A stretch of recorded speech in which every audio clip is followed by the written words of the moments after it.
монголчууд төмөр зам тавьдаг бол харуулж чадсан. За энэ жил одоо 416 км төмөр замыг бүтээн байгууллагад ашиглалд оруулах юм бол дэлхийн одоо хаант өрсөлд бэлэн байна гэсэн үг.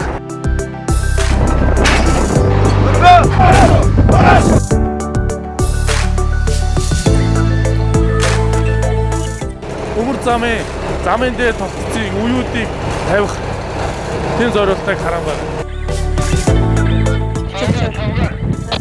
Тавьсан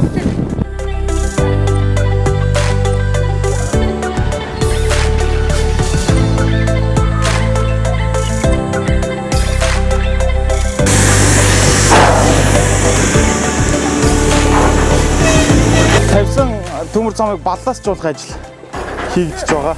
Төмөр замын балластжуулах ажил хоёр үе шаттайгаар хийгддэг. Балластжуулалтын ажил 2 дугаар шороо буусны дараа буцаж гараад оронд нь зөрөөд төмөр зам өргөж чигждэг Випо 33000 гэдэг машин орж ирээд тэгэд энэ төмөр замаа өргөж чигжих ажил хийгднэ.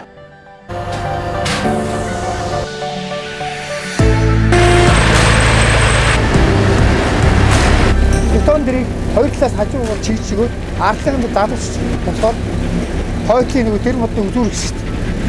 Балаастаа дарж өгч зөрөгтэй юм. Тэгслэж байгаа.